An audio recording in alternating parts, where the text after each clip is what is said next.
must apply discipline, which you have already done, and consistency every day, not just on Tuesday and miss a few days. You have to work at it every day. You have to plan every day. You've heard the saying, we don't plan to fail, we fail to plan. Hard work works. Working really hard is what successful people do. And in this text, tweet, twerk world that you've grown up in, remember, just because you're doing a lot more doesn't mean you're getting a lot more done. Remember that. Just because you're doing a lot more doesn't mean you're getting a lot more done. Don't confuse movement with progress. My mother told me, she said, yeah, because you can run in place all the time and never get anywhere. So continue to strive, continue to have goals, continue to progress. I found that nothing in life is worthwhile unless you take risks. Nothing. Nelson Mandela said, there is no passion to be found playing small and settling for a life that's less than the one you're capable of living. Now, I'm sure in your experiences in school and applying to college and picking your major and deciding what you want to do with life, I'm sure people have told you to make sure you have something to fall back on. Make sure you got something to fall back on, honey. But I never understood that concept, having something to fall back on. If I'm going to fall, I don't want to fall back on anything except my faith. I want to fall forward. I figure at least this way I'll see what I'm going to hit. Fall forward. This is what I mean. A different future starts with you. That's why GoDaddy does more than help you find a name. You can create, sell, and get found online, so any small business can drive change or build an empire. We need a new generation of thinking, your way of thinking. Start different at GoDaddy.com. Reggie Jackson struck out 2,600 times in his career, the most in the history of baseball. But you don't hear about the strikeouts. People remember the home runs. Fall forward. Thomas Edison conducted 1,000 failed experiments. Did you know that? I didn't know that. Because the 1,001st was the light bulb. Fall forward. Every failed experiment is one step closer to success. You've got to take risks, and I'm sure you've probably heard that before, but I want to talk to you about why that's so important. I got 3 reasons, and then you can pick up your iPhones. First, you will fail at some point in your life. Accept it. You will lose. You will embarrass yourself. You will suck at something. There's no doubt about it. And I know that's probably not a traditional message for a graduation ceremony, but hey, I'm telling you, embrace it, because it's inevitable. And I should know. In the acting business, you fail all the time. Early on in my career, I auditioned for a part in a Broadway musical. Perfect role for me, I thought, except for the fact that I can't sing. I didn't get the job. But here's the thing. I didn't quit. I didn't fall back. I walked out of there to prepare for the next audition, and the next audition, and the next audition. I prayed. I prayed, and I prayed. But I continued to fail, and fail, and fail. But it didn't matter, because you know what? There's an old saying, you hang around the barbershop long enough, sooner or later you're going to get a haircut. So you will catch a break, and I did catch a break. Last year, I did a play called Fences on Broadway. So someone talked about it. Won the Tony Award. And I didn't have to sing, by the way. But here's the kicker. It was at the Court Theater. It was at the same theater that I failed that first audition 30 years prior.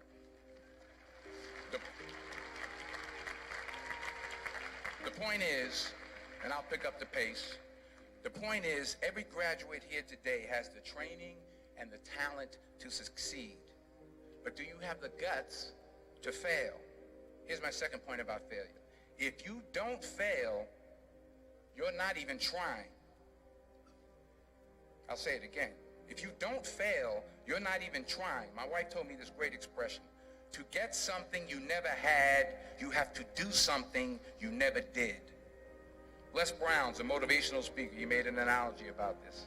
He says, imagine you're on your deathbed, and standing around your deathbed are the ghosts representing your unfulfilled potential. The ghost of the ideas you never acted on. The ghost of the talents you didn't use. And they're standing around your bed, angry, disappointed, and upset. They say, we came to you because you could have brought us to life, they say. And now we have to go to the grave together. So I ask you today, how many ghosts are going to be around your bed when your time comes? Not only take risks, but to be open to life, to accept new views, and to be open to new opinions, to be willing to speak at a commencement at one of the best universities in the country, even though you're scared stiff. While it may be frightening, it will also be rewarding.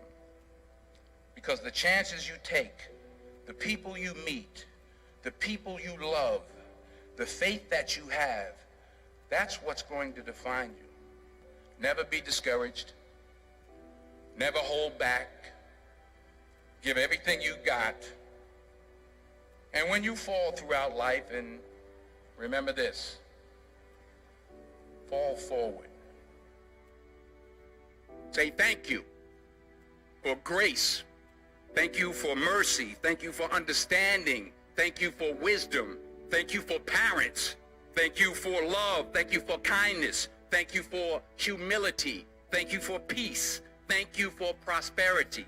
Say thank you in advance for what's already yours. That's how I live my life. That's why I am, one of the reasons why I am today. Say thank you in advance for what is already yours. True desire in the heart for anything good is God's proof to you sent beforehand to indicate that it's yours already. I'll say it again. True desire in the heart, that itch that you have, whatever it is you want to do, that thing that you want to do to help others and to grow and to make money, that desire, that itch, that's God's proof to you, sent beforehand already to indicate that it's yours. And anything you want good, you can have. So claim it. Work hard to get it. When you get it, reach back. Pull someone else up. Each one, teach one. Don't just aspire to make a living. Aspire to make a difference.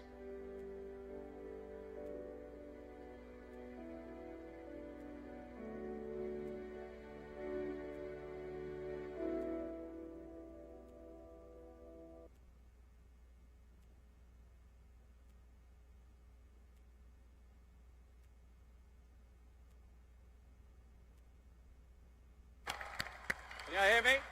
Can you hear me? Can you hear me? You hear me? Okay. Congratulations, class of 2015.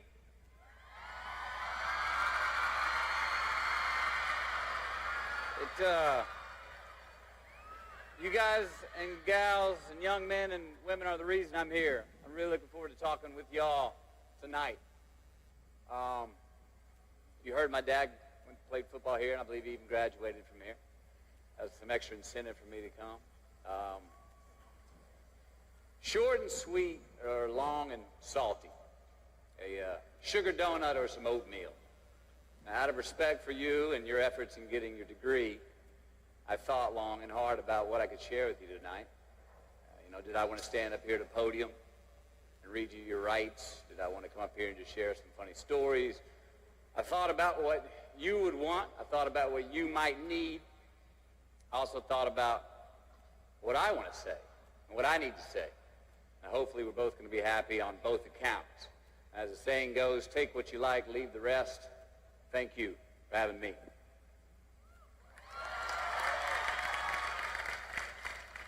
So before I share with you some what I do knows, I want to talk with you about what I don't know. All right, I have two older brothers. One was in high school in the early 1970s, and this was a time when a high school GED got you a job, all right, and the college degree was exemplary.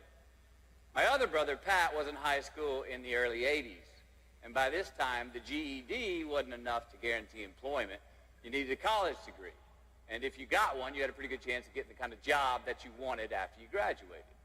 Now me, I graduated high school in 1988, got my college degree in 1993, and that college degree in 93 did not mean as much. It was not a ticket, it was not a voucher, it was not a free pass go to anything.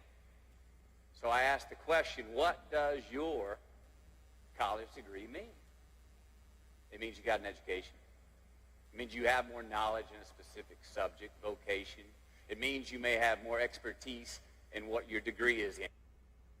Reignite your hunger for what you really want in life and get the tools you need to achieve it, no matter what life throws at you.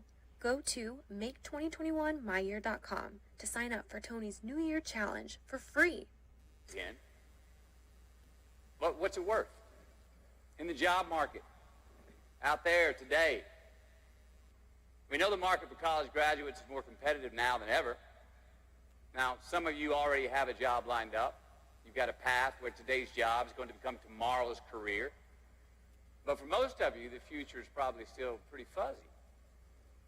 And you don't have that job that directly reflects the degree you just got. Many of you don't even have a job at all. Think about it. You've just completed your scholastic educational curriculum in life, the one that you started when you were 5 years old in kindergarten up until now, and your future may not be any more clear than it was 5 years ago. You don't have the answers, and it's probably pretty damn scary. And I say that's okay, because that is how it is. This is the reality that many of you are facing. This is the world that we live in. And while I'm not here to discourage you or in any way belittle your accomplishments tonight, which I'd like to applaud that one more time. You graduated. All right? Now, I'm not here to be a downer on that. Let's get that straight. But I am here to talk brass tacks. I want to skip the flattery and the attaboys, because I do know this. The sooner that we become less impressed with our life, with our accomplishments, with our career, with whatever that prospect is in front of us, the sooner we become less impressed and more involved with that and these things, the sooner we get a whole lot better at doing them. So, I'm going to talk to you about some things I've learned in my journey. Most from experience, some of them I heard in passing, many of them I'm still practicing, but all of them I do believe are true. Now, they may be truths to me, but don't think that that makes them mine, because you cannot own a truth. So please think of these as signposts, approaches, paradigms that give some science to satisfaction. They're yours to steal, they're yours to share, liken to your own lives, to personally apply in your own lives, in your own way, should you choose to. So, here we go. Number one, and this should come up on the Jumbotron. Life's not easy. Is it up there? Life is not easy. It is not. Don't try to make it that way. Life's not fair. It never was. It isn't now, and it won't ever be. Do not fall into the trap, the entitlement trap, of feeling like you're a victim. You are not.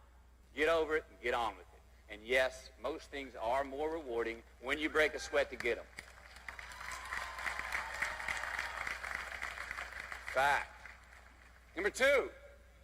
I love this one. Unbelievable is the stupidest word in the dictionary. Should never come out of our mouths. Think about it. To say, oh, wow, what an unbelievable play. It was an unbelievable book, an unbelievable film, an unbelievable act of courage. Really? It may be spectacular. It may be phenomenal, most excellent or outstanding. But unbelievable? Give others and yourself more credit. It just happened. You witnessed it. You just did it. Believe it.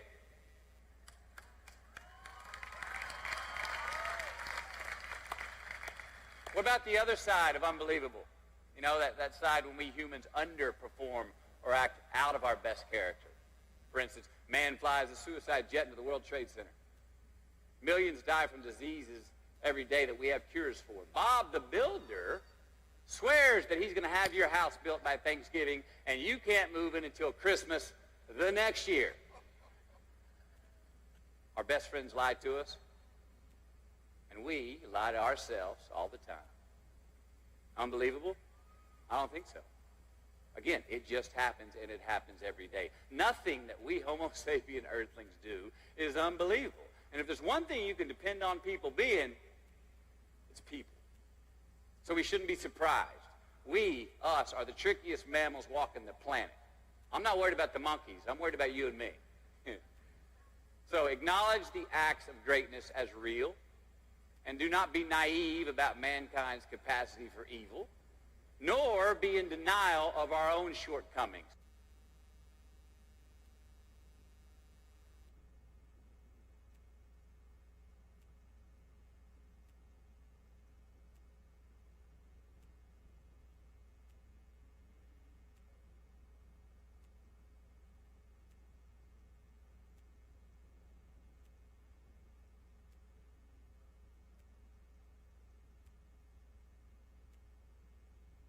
Happiness is an emotional response to an outcome.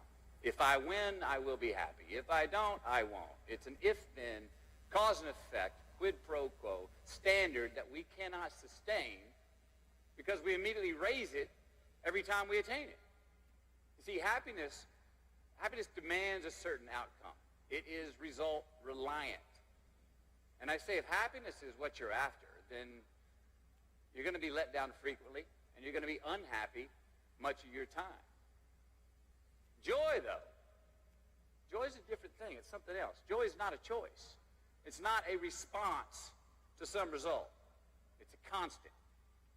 Joy is the feeling that we have from doing what we are fashioned to do, no matter the outcome. Now, personally, as an actor, I started enjoying my work and literally being more happy when I stopped trying to make the daily labor a means to a certain end. For example, I need this film to be a box office success. You know, I need my performance to be acknowledged. I need the respect of my peers. All those are reasonable aspirations, but the truth is, as soon as the work, the daily making of the movie, the doing